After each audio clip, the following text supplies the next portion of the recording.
Hello and good morning. Thank you, MYM Insiders, for being with me this morning for our Personal Edge call. And we are here to talk about what you see on your screen. Hello, my name is Opportunity. This is called Opportunity Knocks. And really what we're talking about today is how to dial yourself in to find opportunities around you. And we're going to talk primarily, maybe not exclusively, but primarily about opportunities within business, money making. But a lot of the principles here, I think, would most definitely apply to other areas of your life where you might need to find some opportunities. So that being said, keep that in mind as we go through this, even though it does appear to be sort of a one-sided, one approach type of a discussion. We are going to talk about principles. And the principles are important because they allow us to take concepts and apply them to a wide variety of different circumstances besides perhaps just your finances or your business situation, okay? So that being said, let's go ahead and jump in. And just sort of to set the stage, here's what we're going to cover today so you can kind of keep up. Now, if you've been on my Personal Edge calls before, frequently I will not have any notes on the screen. Today I've got a sort of a really rough baseline sketch of what we're going to cover today. So there's going to be quite a bit fewer slides than normal, but there will be a skeleton outline that you can follow. But I would recommend you take notes. As always, when we talk about innovation or personal development type topics, what we're really looking for is an opportunity to give you some ideas that might have some application to you, not directly necessarily, but perhaps indirectly. So here's what we're going to cover. Why are we going to seek opportunities? That might seem obvious, but we'll cover it anyway. Looking inside your existing business, finding new opportunities, or in other words, outside of your existing business, how to create an opportunity detector, and then how to evaluate opportunities, because obviously not all opportunities are created equal. So that being said, let's go ahead and jump in. Why opportunities? And I'm going to, excuse me, I'm going to read you a little story here. But to do that, I've got to pull the story up. So let me pull that story up. This comes from Napoleon Hill's book called Laws of Success. This is a predecessor to the more well-known Think and Grow Rich. Hang on, let me pull this up. Where did that thing go? Oh, there it is. And I read this story years and years ago, and I always thought it was kind of interesting. And I want you to put yourself in the place of this guy in the story, and not to demean you or to make you feel bad about yourself, but just kind of think about this. This is Napoleon Hill talking. He says, on the street corner, just opposite the room in which I am writing, I see a man who stands there all day long and sells peanuts. He is busy every minute. When not actually engaged in making a sale, he is roasting and packing the peanuts in little bags. He is one of the great army constituting the 95% who have no definite purpose in life. He is selling peanuts, not because he likes that work better than anything else he might do, but because he has never sat down and thought out a definite purpose that would bring him greater returns for his labors. He is selling peanuts because he is a drifter on the sea of life, and one of the tragedies of his work is the fact that the same amount of effort that he puts into it, if directed along other lines, would bring him much greater returns. Another of the tragedies of this man's work is the fact that he is unconsciously making use of the principle of self-suggestion, but is doing it to his own disadvantage. No doubt, if a picture could be made of his thoughts. Now, this is interesting. I want you to just sort of take what I'm about to say and apply it to yourself. If a picture could be made of his thoughts, there would be nothing in that picture except a peanut roaster, some little paper bags, and a crowd of people buying peanuts. This man could get out of the peanut business if he had the vision and ambition to first imagine himself in a more profitable calling and the perseverance to hold that picture before his mind until it influenced him to take the necessary steps to enter a more profitable calling. He put sufficient labor into his work to bring him a substantial return if that labor were directed towards the attainment of a definite purpose that offered bigger returns. So here's what I want you to think about for a second. Okay? If you could if you could, let me find this part. Oh, where did it go? If a picture could be made of his thoughts, there would be nothing in that picture except a peanut roaster, some little paper bags, and a crowd of people buying peanuts. And I want you to think about what kind of picture appears over your head, when it relates to you and your business and your vocation and what you're doing. What is up there? And, a lot of this discussion, we could get into a bigger discussion that I don't think we will, but we could get into a bigger discussion of belief and what you believe and what you can conceive. And, there's a whole discussion about how to develop beliefs and starting small and growing it bigger from there. And that's really kind of a discussion for another day. I have a different discussion on a personal development topic, personal edge call that I call the 24 talents. And it takes its baseline from the parable of the talents in the New Testament. But I want you to just think about this in terms of what kind of picture is in your head about your business. And is it too small? Could there be other things in there?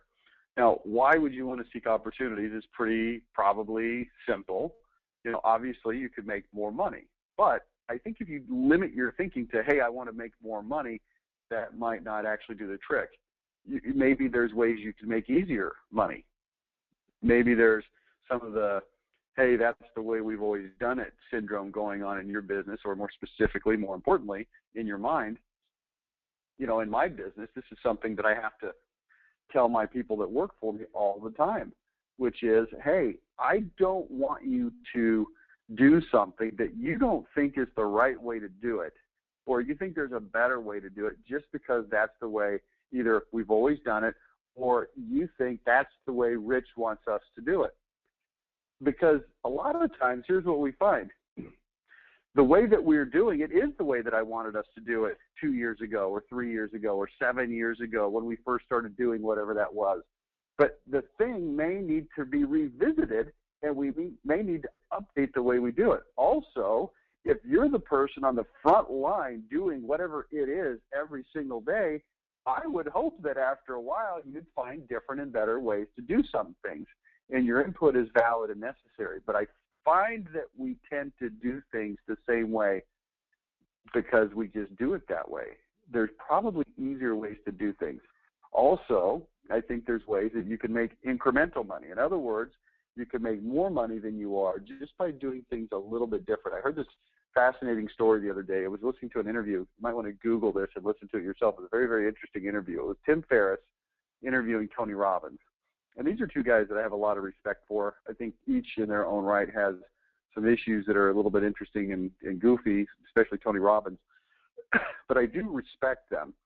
And Tony Robbins told this story about a surgeon, and he never did say the guy's name, but he was a very well-known surgeon. And there was a certain period of time during his career where anybody who was anybody that needed face surgery would go to this guy. All the celebrities, he talked about being paid $2 million to fly to whatever, I can't remember, some Middle Eastern country, and the Sultan there had a daughter or a wife or something that needed some sort of surgery. Anyway, this guy was in demand. Anyway, here's the interesting point of this discussion about the face surgeon. As Tony Robbins sat down and interviewed him, he found out that anytime he does any surgery on any face, he makes a maximum of 7 cuts, which I don't know if that sounds like a lot or a little to you. That sounds like a reasonable amount. But here's the interesting part. He never makes more than a 2-millimeter adjustment. Think about that for a minute. He can take any face and make it look whatever times better by simply having a maximum of 7 cuts with a maximum of 2 millimeters change in any direction. Point being what? Very, very small changes can make a huge difference in the outcome. And he talked about, a lady who was in her 80s and had this face surgery, and it literally took 30 years of appearance off of her face. No more than 7 cuts, no more than 2 millimeters. Think about that for a minute as you look at your business. Are there incremental changes that could be made if you just did things a little bit differently? Another thing is leveraging existing assets. And we're going to talk about this in the second section of this in just a second here. So the next thing we're going to talk about is looking inside your business. And I'm going to give you some ideas for how you can leverage your existing assets primarily speaking, your customer base. So we'll get to that in just a minute. Next, and this is kind of what Napoleon Hill was talking about when he talked about the peanut guy, finding more interesting things or more profitable things that you could do with your time.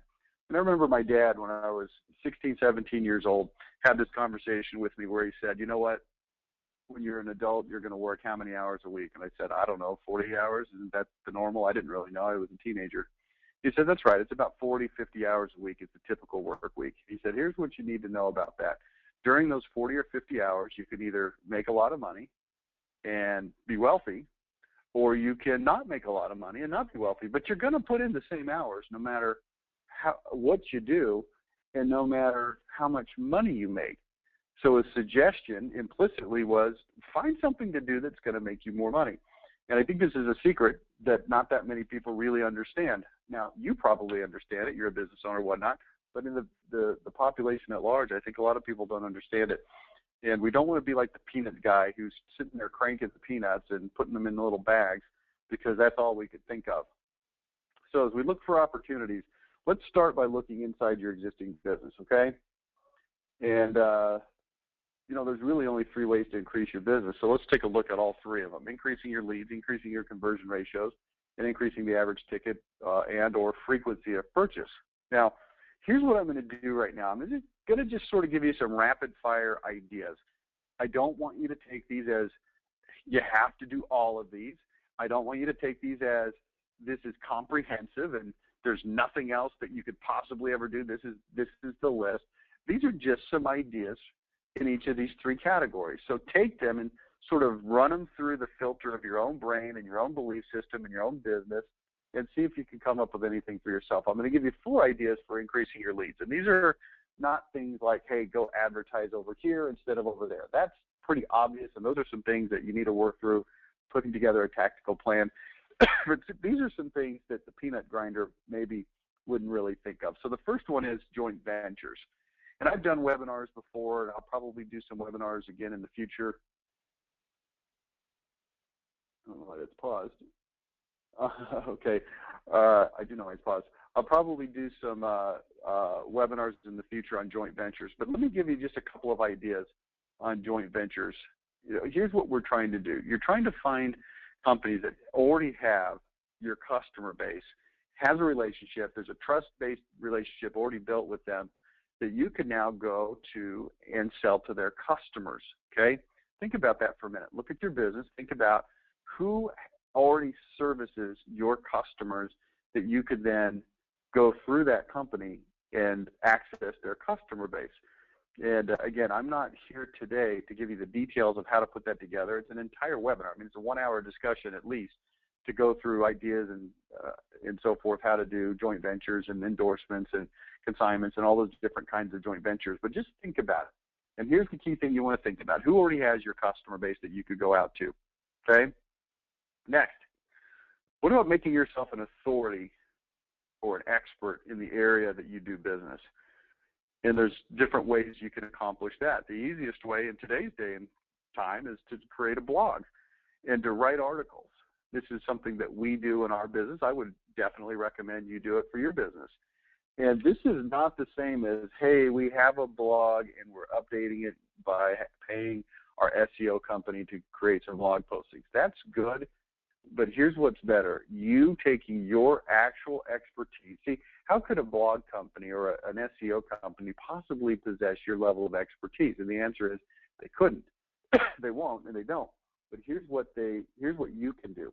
You can take your expertise, and I've covered this on a webinar before, and I've also covered it on an article. So if you go onto our blog and you search blog on the blog, you will find an article somewhere on there, I don't know where it is, about how to really attack this concept. But make yourself an authority. This is the major issue. Write a book if you have to about what you need to know and what you need to do. And you say, well, I don't really have time for all of that. And what you're really saying is, I don't have time to make myself the authority. And I'm recommending that you make yourself an authority, an expert in your field, because guess what? You are an authority and an expert in your field. The fact that there's lots of other people in your field who may or may not be authoritative figures is irrelevant to you creating yourself as an authority on the topic, okay? So write a book. Start with a blog and then categorize or aggregate the blog postings into a book. That's kind of a common thing to do. Get a newspaper article with your local newspaper. Create a governing body. Now, this is kind of getting out there a little bit, but creating a governing body simply says this. I'll give you an example. I'm just thinking about this off the top of my head. But what if I, as Monopolize Your Marketplace, were to say, I'm going to create an advertising awards for the industry, not just for my customers, but for my industry. Every year, we're going to have a big banquet. We're going to hold it in conjunction with a remodeling show, and we're going to hand out statues or little trophies for the companies that have the best advertising in different areas. And we became the de facto governing body of advertising contest and so forth in this industry. Who would stop me? Who would challenge me on that? Who would say, well, you're not actually the governing body? Well, you know who becomes the governing body? Whoever freaking wants to be the governing body, that's who. There's no mandate from Barack Obama that says, okay, the person in charge of Miss America is who originally put together Miss America? I don't know, but I'll tell you this. I do know who put together the Guinness Book of World Records, which is the de facto standard and governing body of world records of all kinds throughout the world. It was Guinness beer as a curiosity. So, again, not to get too carried away, and I'm not trying to drill down too much on any one idea, but make yourself an expert. Give yourself some credibility and some authority, okay?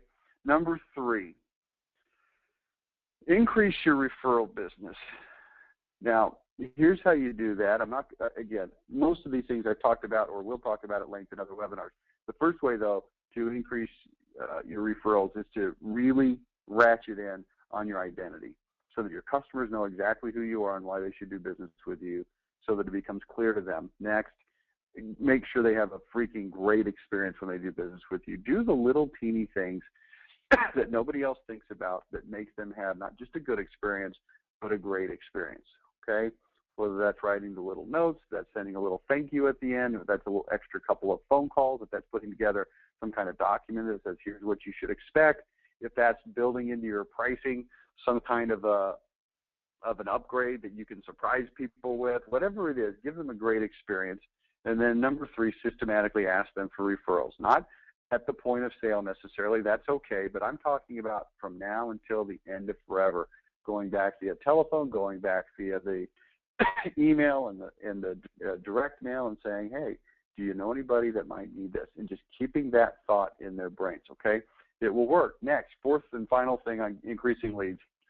And I'm just reading from my notes here. It says old leads can be better than new leads.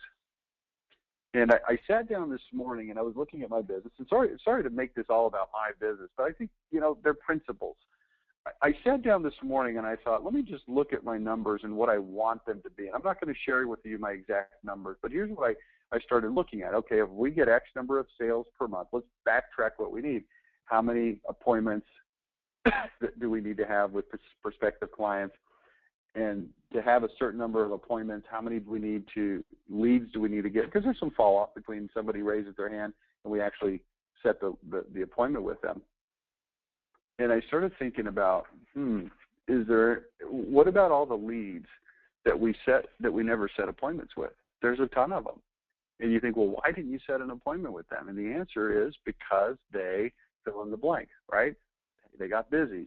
They didn't think it was all that big of a deal. They didn't realize what they were getting themselves into.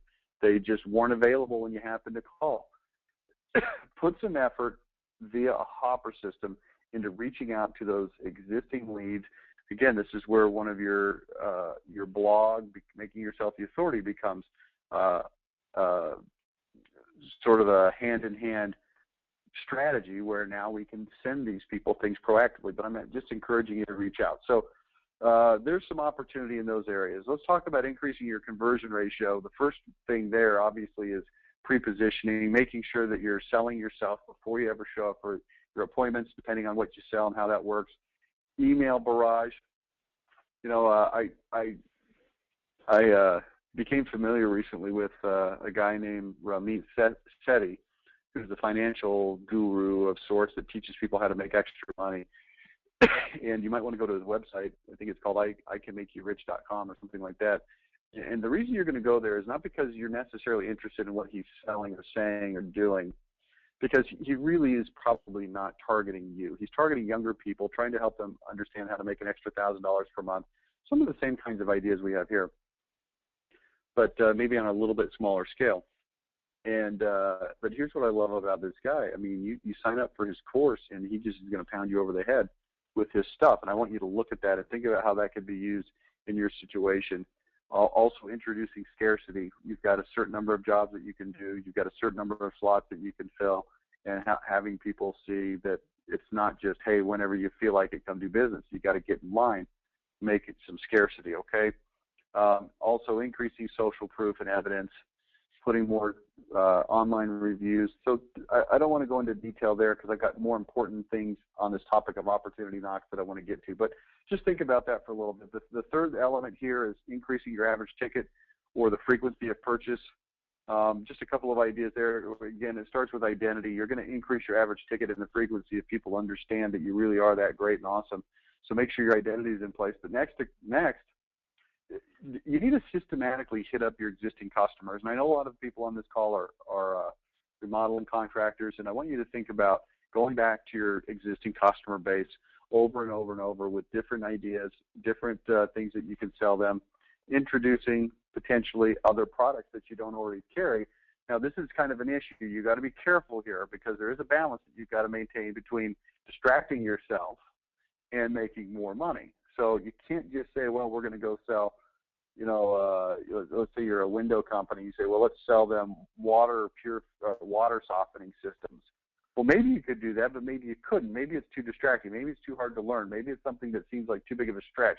It doesn't seem to really fit with what you sell. So just think through that a little bit, but I would encourage you to look at what else you could sell that you don't already carry, or perhaps you could be a joint venture partner with somebody and use your customer base to endorse somebody else's business and take a cut of whatever it is they sell to your customers. That's something you could do as well.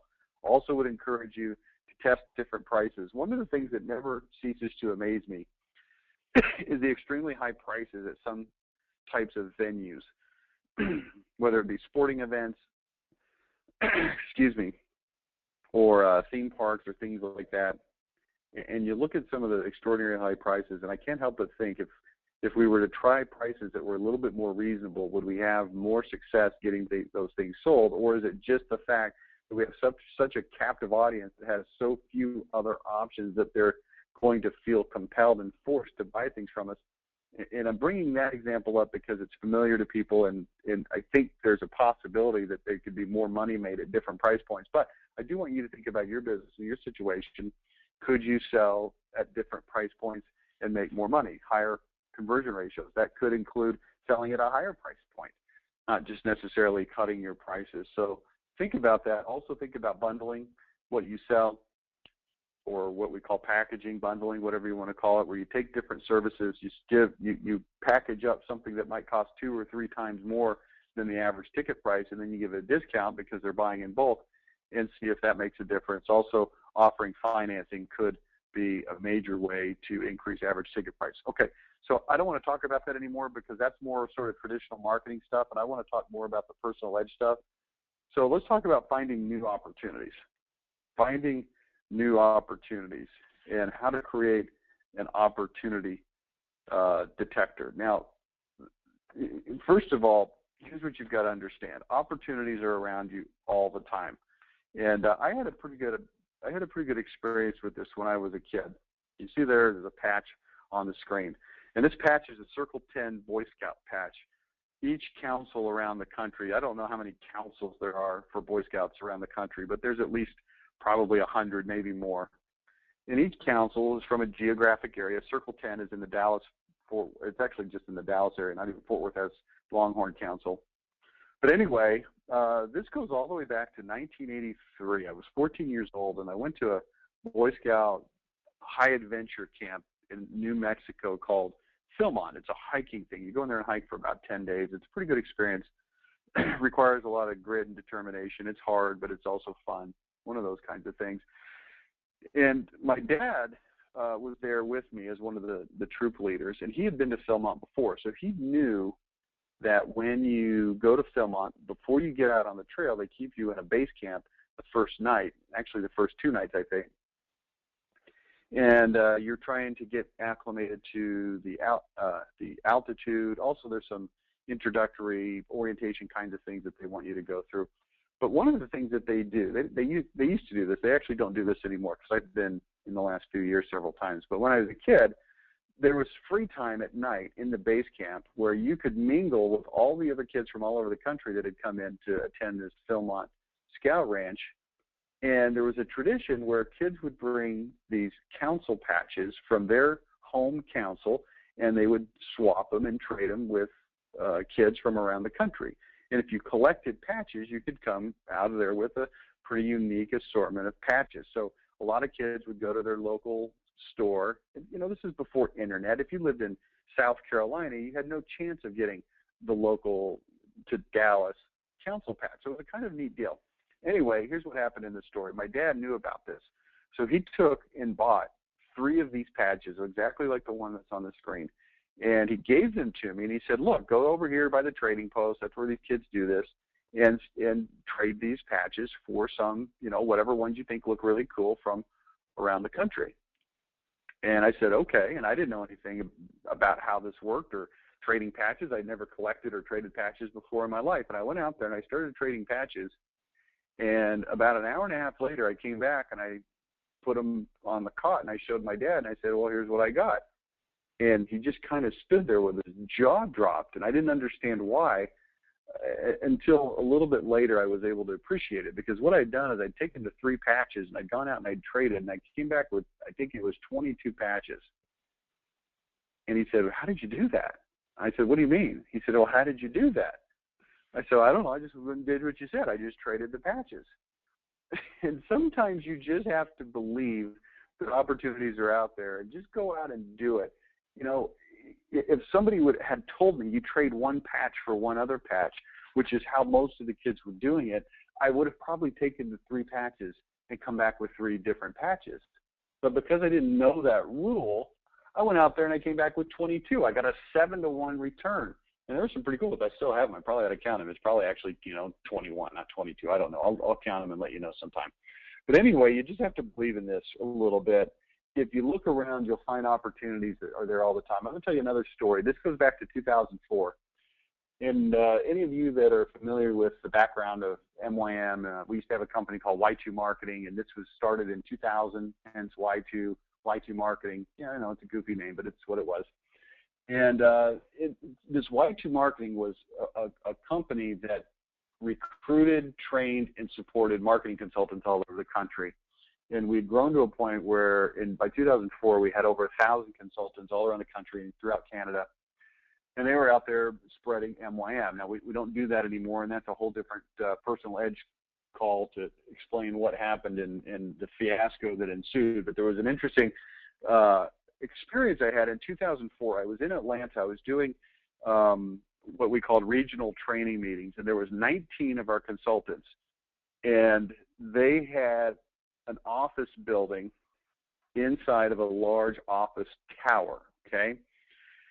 Now, what had happened is there was a couple of these consultants that had joined together forces, rented a very small, almost like an executive suite in one of the lower levels of this office high-rise. It was probably a 30 or 40-story high-rise in Atlanta. Anyway, as a part of that executive suites, they had access to a conference room, and so they had arranged to use this conference room for our training. So there was 19 of them. There was 1 of me, so there was a total of 20 of us in the room. And we were having a discussion about finding opportunities, okay? And specifically, I was showing them and talking to them and giving them stories about how to find clients for their marketing consulting businesses. And we had gone through about a 2 or 2.5 hour segment on how to do marketing, how to find customers, how to find people, how to approach this marketing thing. And so then we broke for lunch. And at lunchtime, everybody was kind of talking about it. It was exciting. You know how these trainings are. Everybody's excited about what they're learning and sharing their own experience and their own perspectives. And after lunch, the consultant that was kind of in charge, that had made arrangements to rent this conference room, he came over to me and he said, hey, before we get started on the second part of this training after lunch, would you mind if we took just about 5 or 10 minutes in the room to cover some business that is important to us as a local Atlanta consulting base? You know, they had some things that they wanted to talk about. They weren't really germane to me. And I said, yeah, no problem, of course. Take as much time as you feel like you need to cover some housekeeping items or whatever it is you want to cover. So there was this big lobby in this office building, and there was a conference room, and there was people that had been at lunch that were just in the, make sure I explain this right, just it was a common area. It was a 30-story office building, so there's just tons of people walking around. It was a little bit confusing. It was like tons of people everywhere. So they started trying to sort of get these people into this room so they could start their little training. And they all started one by one filtering in. They filtered in. They filtered in. Of course, I didn't go in because I was not going to participate in that 5 or 10 minute segment. And as they all filtered in, I was left standing outside, and I found myself standing there with this lady who was clearly not with this group. And she was kind of looking like she was looking for something. And I said, can I help you? Because she looked like she was not clear where she was supposed to be. And she said, well, I'm looking for the management office of this building. And I said, oh, geez, you know, I don't really know about that because, you know, I'm just here for this meeting. And I kind of looked around and tried to figure out where it was. And I said, well, what, and I just, curiosity took over. I said, well, what is it that you're trying to do? She said, oh, well, you know, I have a janitorial company that I've started recently, and I'm interested in talking to the management company about some janitorial work. And I said, oh, interesting. I said, do you have any marketing materials? And she said, yes, I do. And I said, can I see them? And she handed me a folder. And it was pretty amateurish. It didn't look that good. And I looked at it, and, of course, there was no identity. It was just sort of the same old junk. And I said, hey, you know, funny thing. These guys in this room, and I pointed into the room, I said, they are marketing consultants. And these marketing consultants, one of the things that they do is they work with small businesses like yours to help them get clients. I said, let me ask you this. Would you be interested in talking to a marketing consultant about helping you get customers for your business? And she lit up. She said, man, that would be great. I don't know anything about marketing. I really struggle with that, and I'm looking for some help. I said, what about this? One of the ways that our clients or that our consultants work with companies is they actually come in and they sort of create a de facto partnership. Now, they don't own any part of your company. They don't have any equity, but they create a partnership where they do the marketing, particularly for a smaller company like yours. And they don't charge you up front or a very small fee up front, but then they participate in the revenues that come in as a result of the marketing. I said, is that something you'd entertain? She said, man, I would love to do something like that. And I said, would you mind if I kept one of these folders? She said, no, not a problem. I said, I'll have somebody call you. And I walked in, and the room of 19 people they were done with their little housekeeping session. And I walked in and I said, interesting thing happened on the way back from the bathroom after lunch. And they said, what's that? And I held up the folder from the janitorial company. And I said, I ran into opportunity. And I explained to them what happened. I found this woman, how we'd had this conversation, how she was interested in talking. And I said, would anybody be interested in taking this folder and contacting this woman and helping her with her marketing? And without an exception, they all said, man, yeah, we'd be interested in that. And I said, I find it very interesting that I found opportunity on the way back from the bathroom, yet none of you 19 found this opportunity. And you might cynically say, well, they were in the meeting and I was out there, but the woman had been out milling about while they were filing in. Now, this is not a condemnation of them, and it's not a big deal, and of course it's not like it was this huge opportunity, but here's the point of this story. Opportunities are out there all the time, swirling about, hitting us in the face, punching us in the gut, running into the backside of us, and most of the time we don't even recognize them because here's why. We're just not paying attention. We're just not paying attention. So, initiative is an interesting thing. It's what I call the lost art of making stuff happen. And I had an interesting conversation a couple of years ago. I was at scout camp with one of my sons who was 12. I was talking to the scoutmaster, and the scoutmaster is a pretty successful guy. Worked for Bain for a lot of years, and then started his own thing. And we were talking, and he said, I found that we have a major defect in our kids. I said, interesting. Let me hear what it is. He says, none of them have any initiative. Now, here's what you've got to understand. We live in a school district here and in a community that's, relatively speaking, affluent, that has one of the highest rated school districts in the country. We're perpetually in the top everything from sports to music to academics. The high school graduates 99.9% of its students. 98.7% of the students go on to college. I counted last year when my daughter graduated, there were 88 people that were recognized at the pre-graduation ceremony for having a 98 or above average. And this is a rigorous school district. I'm just trying to let you know, I'm just setting the stage here that this is not some slouchy, crappy school district like, public education usually gets considered to be terrible education. This is pretty heady stuff. And this guy said to me, we're raising a bunch of kids that have a defect, which is they don't know how to do stuff. And I said, how do you figure? And he said, well, here's what I found. And he's just been observing it this week, and he shared with me. He said, our kids are great at doing stuff. They're really, really good. And if we tell them to be a select soccer player, if you want to be on the varsity football team, or if you want to get a scholarship to a high-ranking university, you need to do this and this and this and this. And you've got to practice the flute for 4 hours a week, an hour at a time. Then you have to go to these practices and private tutoring. And if you want to be, a top flight dancer, you've got to spend this much time, and you got to go to these lessons. You got to do this and this and this and this. He says they're really good at doing that. He said, but what they're terrible at is figuring out what to do. And if you don't give them the direction, they don't have a flipping clue. He said, in fact, if they don't know what to do, they're basically retarded. And I said, well, that's interesting. And then right about that time, something happened. We were eating lunch when he was telling me this. Well, we're filing into the lunchroom, and a kid who had just gotten his lunch, it was a cafeteria style.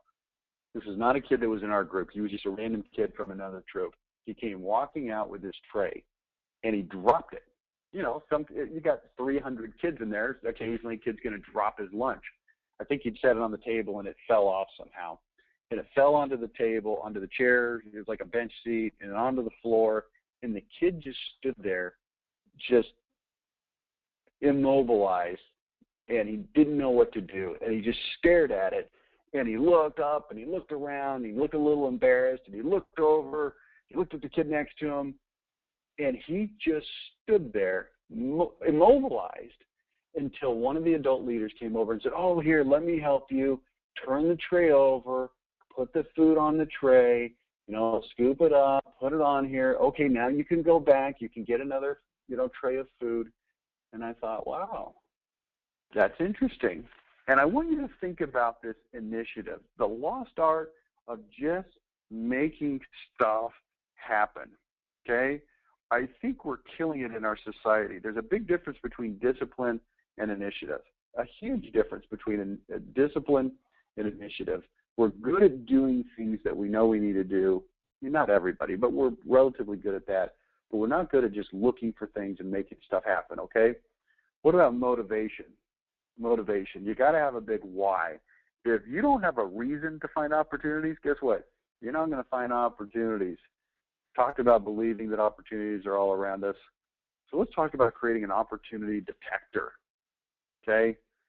You got to put them in your brain, putting opportunities in your brain. Now, if you've been with Monopolize Your Marketplace for a long, long time, like 10 years, then you understand the brain chemistry. I don't want to go through it in a lot of detail, but just briefly put, here's what it says. It says you're going to look for things that you're thinking about. You'll notice things that are actively being thought about. If you buy a new car, you'll suddenly notice that everybody else has the same make and model of car that you have, okay?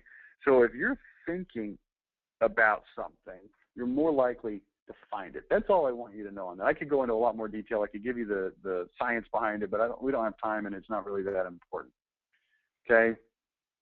So here's some ideas for you. Ponder, pray, and meditate for opportunities. If you want to use the word ponder, great. If you want to use the word pray, fantastic. If you want to use the word meditate, I don't care. Whatever you want to call it, you got to think about this, and opportunities will start to manifest themselves to you. The ones that have been around you the whole time, but you haven't been seeing. You also need to remove the hurdles that are keeping you from thinking clearly and receiving the inspiration when you ponder, pray, and meditate. Those would be things like stress or drugs, alcohol, other kinds of addictions. Also, my experience is if you're not well rested, you're going to struggle, okay? So think about that. And then the last part of this is you got to go look. Seeking is a proactive activity. You can't just wait for them to punch you in the face. You got to be looking, okay? If you're looking, you will find them. If you're not looking, you will not find. It's in the scriptures, right? Knock and it will be open to you. Ask and it will be revealed. Finding is reserved for searchers, okay? Next on this is just paying attention. Pay attention, okay?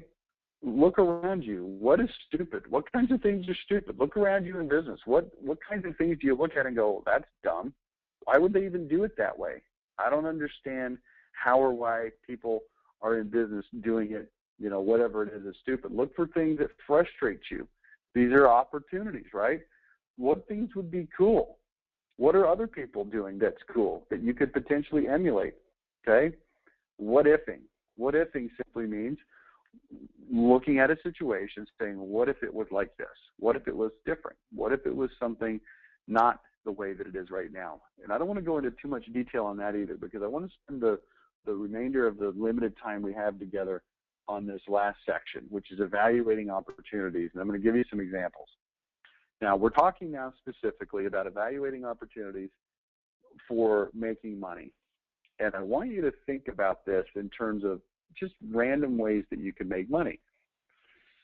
If you are perfectly happy and satisfied within your business, then you might want to just look at your business and go back to that discussion we had on finding opportunities in your business. But this is how you evaluate opportunities potentially outside of your business.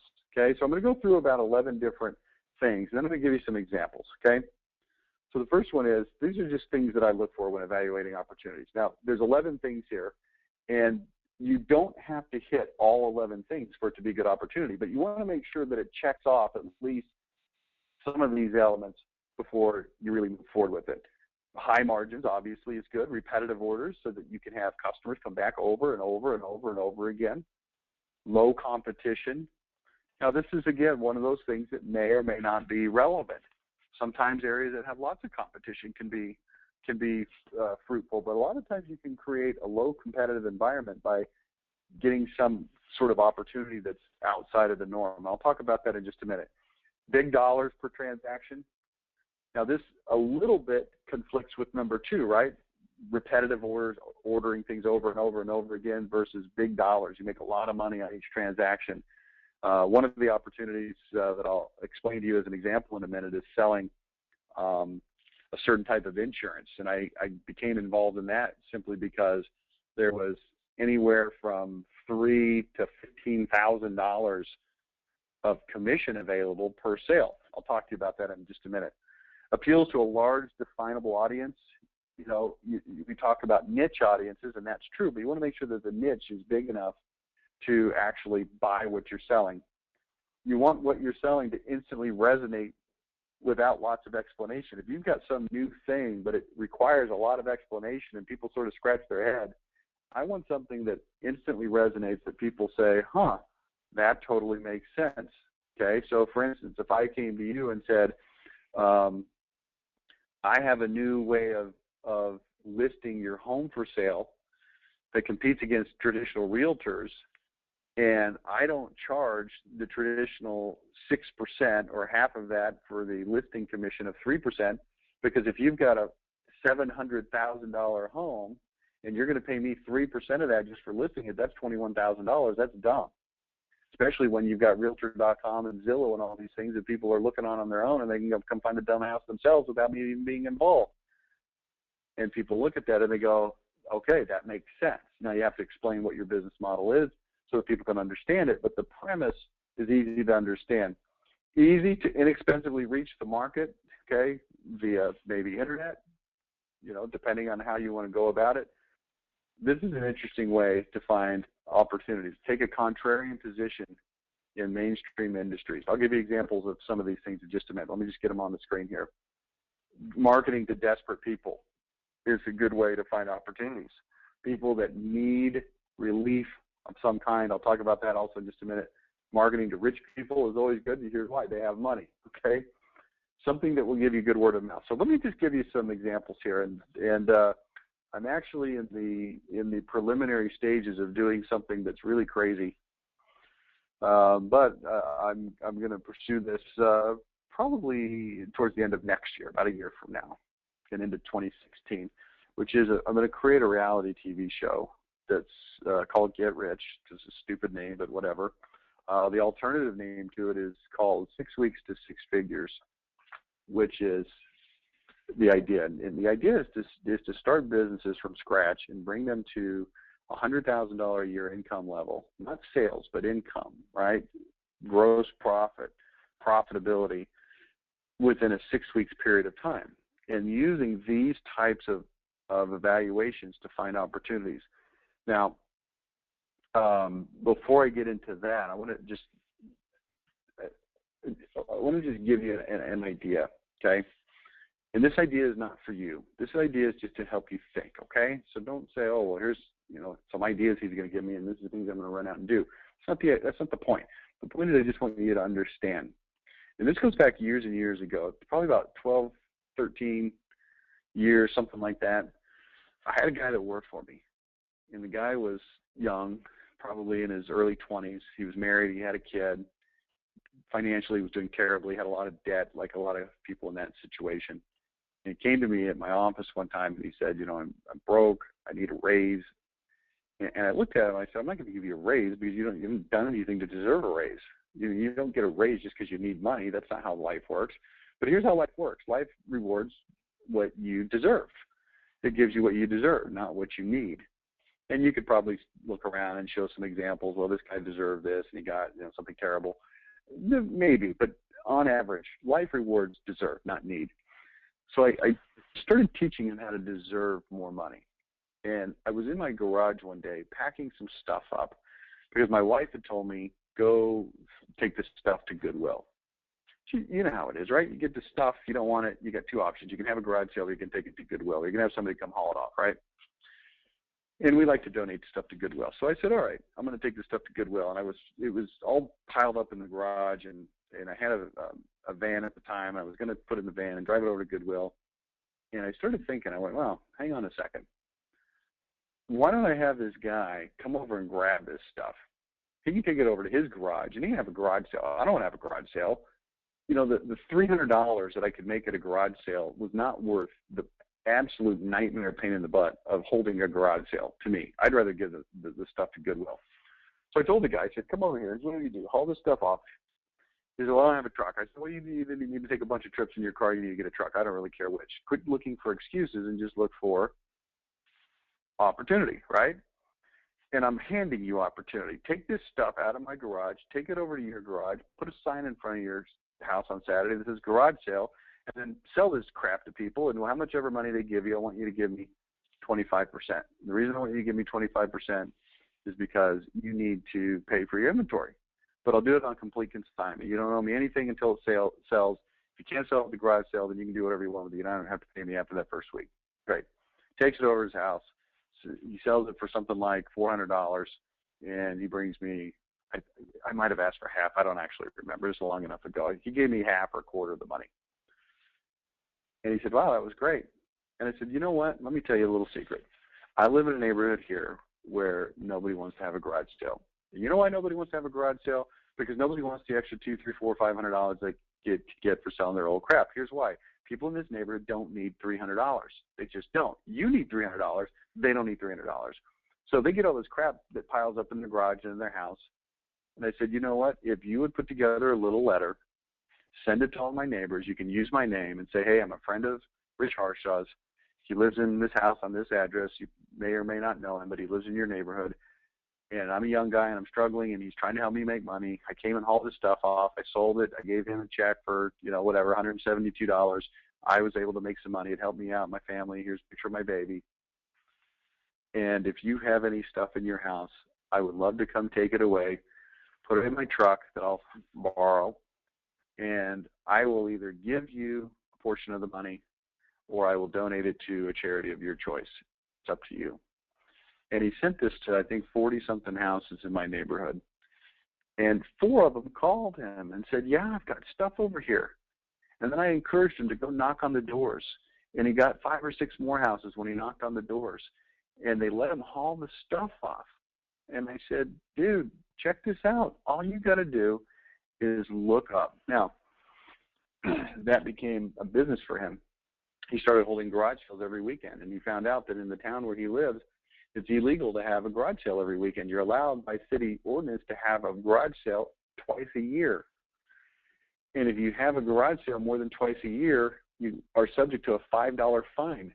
So I instructed him to go pay the $5 fine every time he had a garage sale. And he did.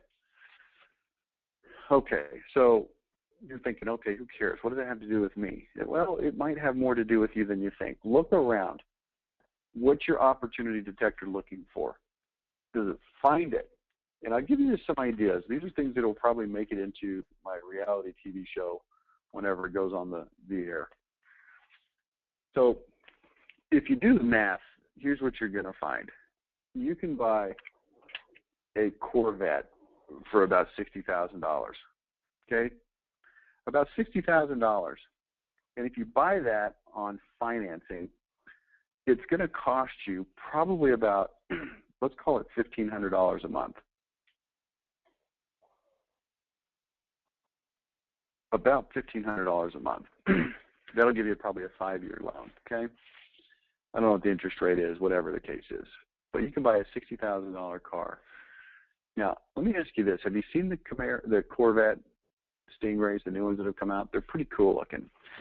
If you rented that car for $1,500 a month, and you had another $500 a month of insurance, so you got $2,000 a month. Do you realize that you could rent that car out and make money? Now think about this for a minute. What if you took that car and you advertised via pay-per-click advertising and search engine optimization, built a website, inexpensive to do, that you rented Corvettes? I live near the airport. I live about a 10-minute drive from the airport. And you could actually advertise that. You could rent those cars for about $250 a day. And I've looked at the competition. It's about $400 a day or more to rent a Corvette. You rent those out for about $250 a day. You get a multi-day discount. And you start renting those cars out for, well, do the math. If you got a $2,000 cost and you rent it out for $250 a day, if you can rent that car for 20 days out of the month, well, that's a lot of money. That's a pretty good profit. That's a $3,000 profit. You do your break even on it. And you go, okay, I got to rent it for about 10 days. You say, well, I don't know if that's a good idea. I don't know if I would risk that. And your negativity starts to kick in because it's so easy to test it. All you got to do is spend a little bit of money and time to build a website, start to search engine optimize it, and then start renting out the Corvette before you ever buy it.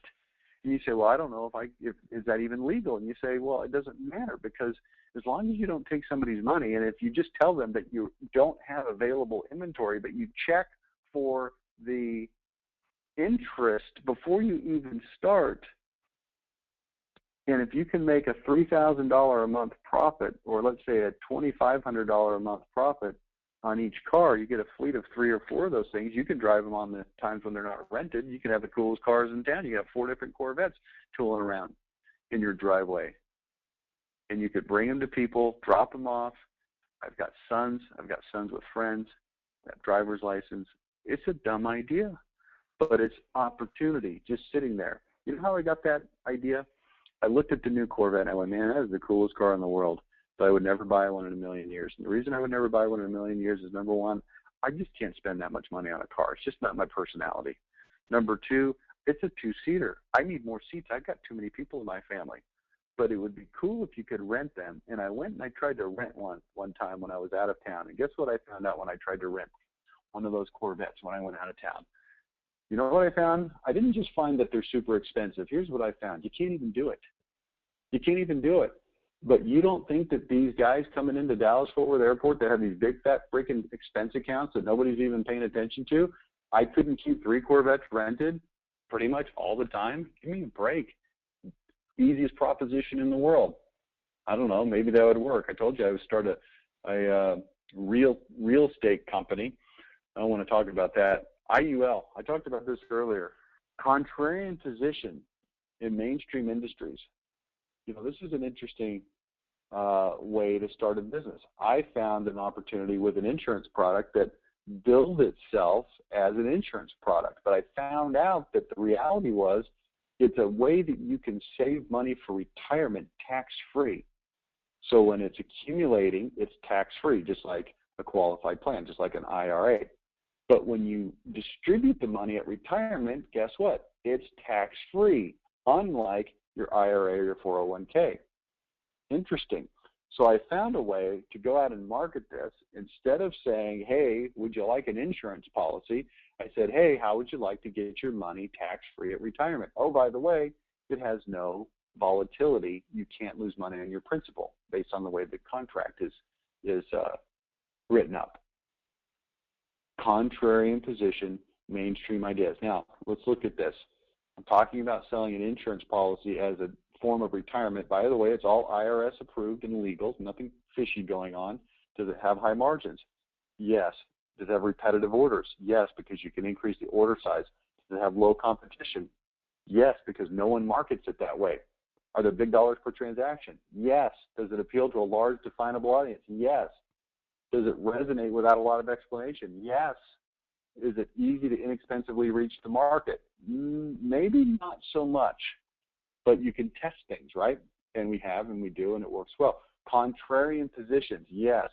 Desperate people, burdened with taxes, stock market losses, okay. Rich people, yes, good word of mouth. I mean, it's just such a home run, it's not even funny. So you can look forward to seeing that on my TV show when it comes out in a couple of years. Just one more. I had an experience 3 years ago where I was exercising and I tweaked my lower back. Pretty common story, right? I tweaked it and it was hurting for a while, and I ended up going to the chiropractor after a while, and the chiropractor really didn't solve it. And it just kind of kept hurting. Now, it wasn't a terrible pain, but it was just sort of there, and it stayed there for a couple of years, and I couldn't get rid of it.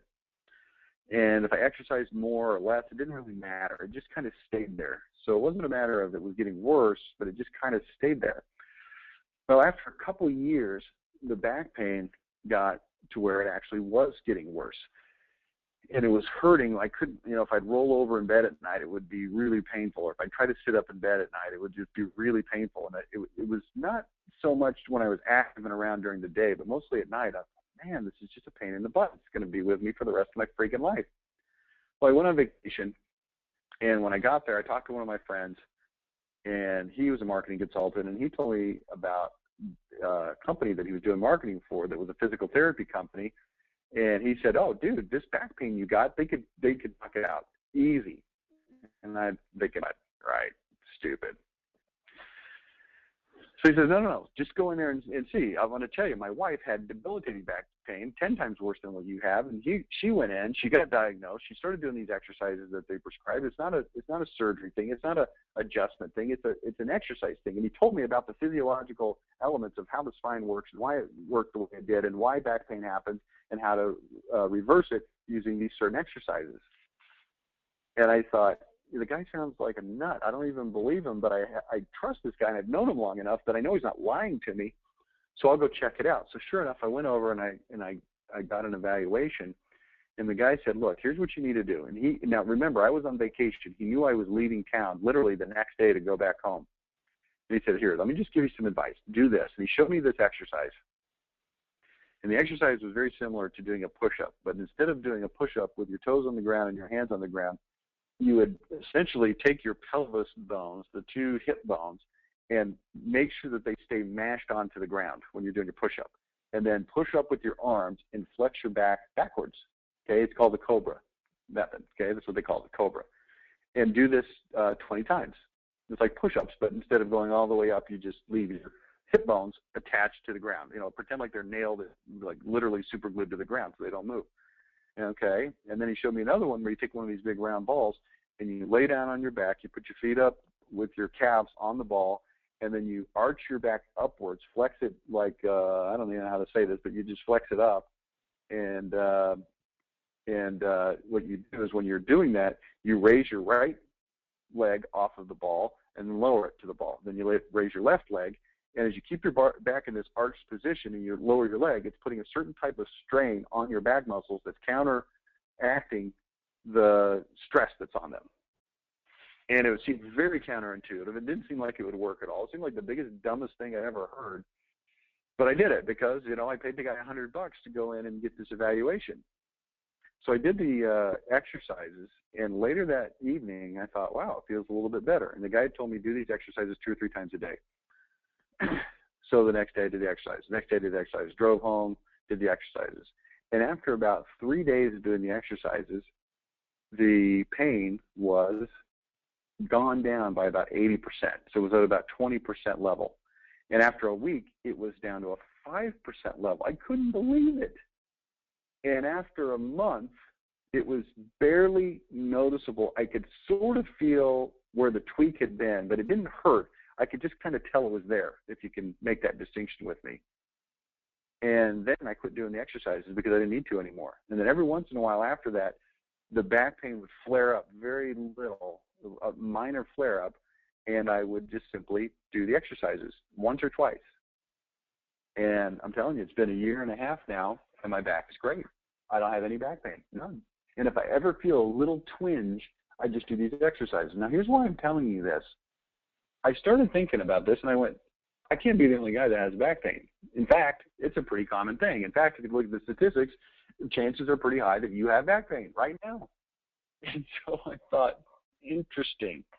Could I take this stuff and package it into a video, put it online, and sell this as not as a doctor, not as a therapist, but as, hey, go get, you know, you got to put your disclaimers on there, get a, you know, a written note from your doctor, but try this.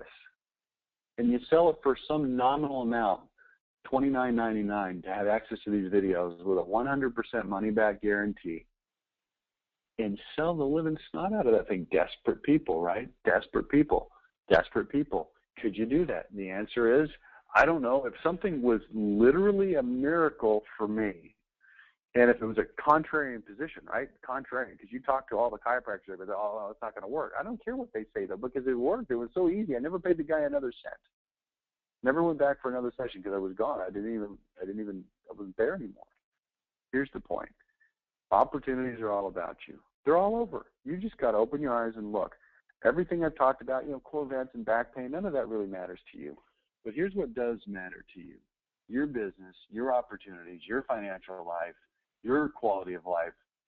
Can you find opportunities? And the answer is you can, but you have to look. So hopefully that's what you can do after, you know, considering some of the things today. That's all I have for you today. I appreciate you being with me.